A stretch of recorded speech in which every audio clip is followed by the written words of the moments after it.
So now you're all warmed up, we're going to look at the opening of the Gloria. As we talked about last week, the Kyrie and the Gloria were a separate work composed earlier than the rest of it.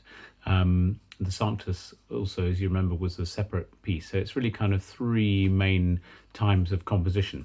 So the Kyrie and the Gloria are very much a standalone work. And the Gloria, once again, I'm always, the more I've had a lot of chance to think about this with our downtime. And one thing that keeps coming back to me is just how an extended a work this is. Normally, if you're at a service and you speak the Gloria, it might take a minute to do. And yet we've got this multi-movement work over a period of time. So he's really dwelling on each word of the text, really, certainly each phrase. From a musical point of view, in terms of the orchestra, we haven't really talked about this much in rehearsals, but most of you are aware that we've got a Baroque orchestra. Some of the newer members might not quite know what the difference is between a modern orchestra and a Baroque orchestra, and this really, the movement is the movement for me that this is the most apparent. I remember when I was a student and CDs were in their infancy, one of the first recordings I had was John Eliot Gardiner's recording of the B minor Mass, and really in those days not many people had heard Baroque instruments before, and what's really striking about them is the clarity of it. There's quite a few noticeable differences really with the modern orchestra. The wind instruments are much lighter. The oboes are famously difficult to play, and the first sort of the early days of Baroque recording, the oboes generally sounded pretty dire, and there weren't many people who could play a Baroque oboe and actually survive a concert. They'd kind of start off okay, and by the time they got halfway through, they'd be absolutely exhausted. So it's sort of a skill that's kind of really developed over the, because of course as instruments evolve, one of the things that they evolve in and is about the fact that they're easier to play for longer periods of time, and of course the earlier instruments in a way are more crude. So it's interesting that we choose to kind of return to this Baroque idea. But there are many benefits. There's clarity to the sound.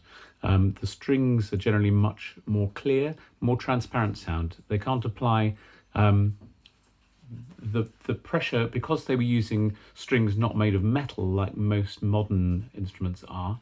They were generally catgut or something like that. They couldn't sustain so much pressure.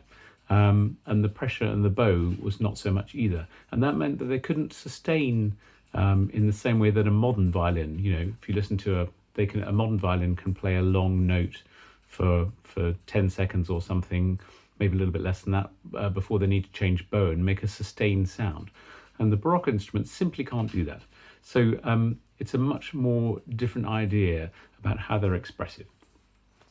The thing which makes really this work so breathtakingly exciting, I'm talking about the opening of the Gloria now, is the trumpets and drums, because those are really very, very different from the modern idea. The trumpets are very bright. Normally they're very long and more like a kind of fanfare trumpet. And there's a few really important things to understand about what they can and can't do. This movement, of course, is the first time we hear the trumpet and drums. And because they was sort of using trumpets which were they don't have valves.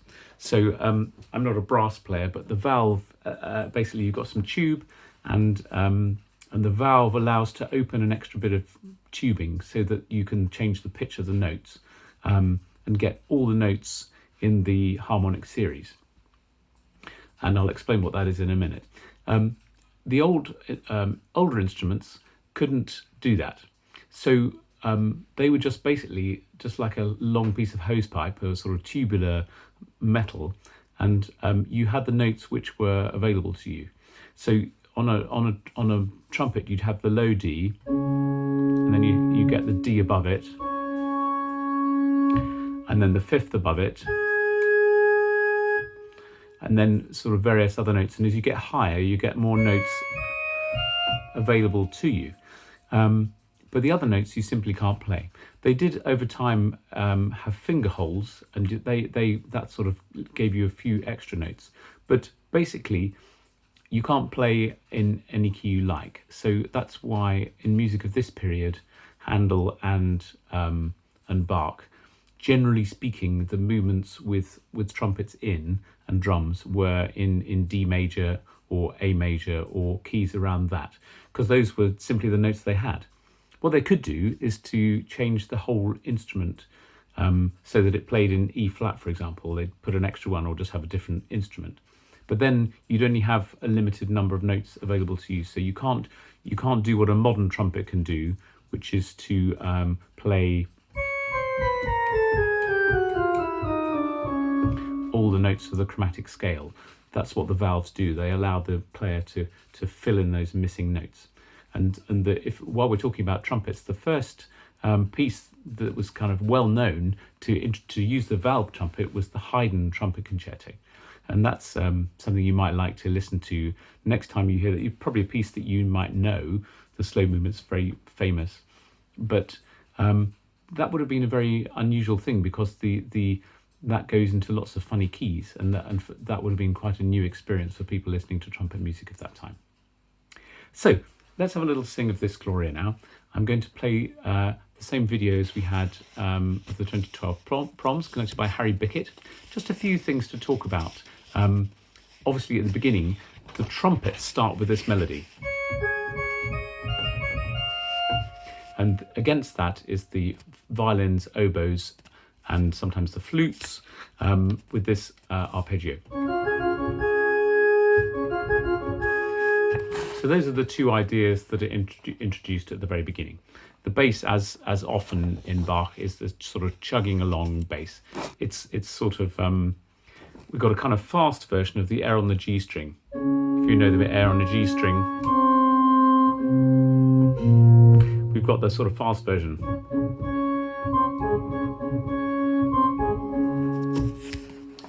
So when the altos play a starring role in this movement, as they should, and they start, and again, Bach is using voices purely like instruments. He's using this fanfare. So the reason this sounds like a fanfare is because this is the notes that the trumpets have available to them,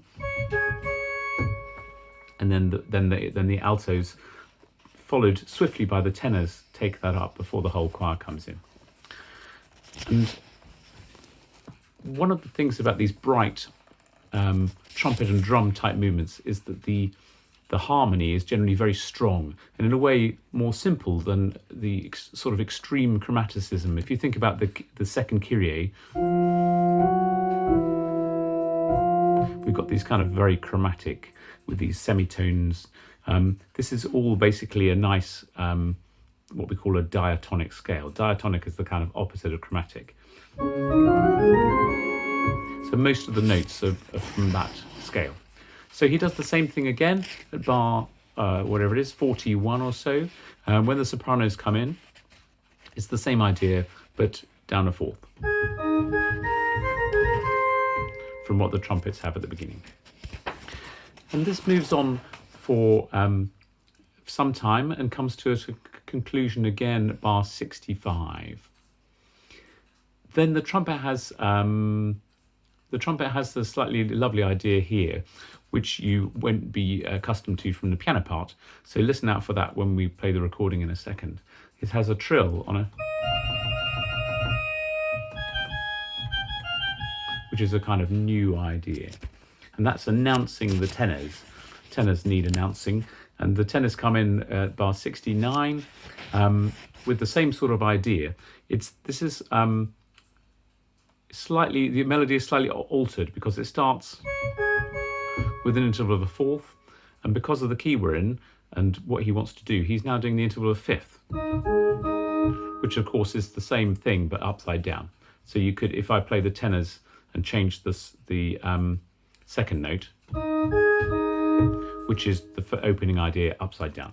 So he's not really changing it very much, it's just something to suit the harmony. So that goes along for a while, and then we get these lovely ideas around bar 86, where the two soprano parts have these long in excelsis. He's painting the word in the highest in excelsis by having very high notes for them.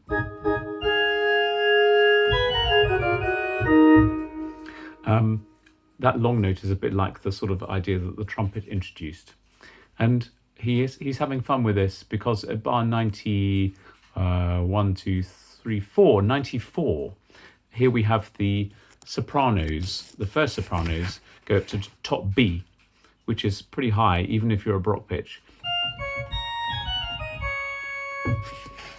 And that is the kind of accumulation we've got to the, but for Bach, the tessitura, which means how high or low the notes are, literally on the stave, is a very important thing. So once he's got to that top B, we've kind of not going to get any higher than that. So he then brings the section to a close, and then we move into Et intera pax.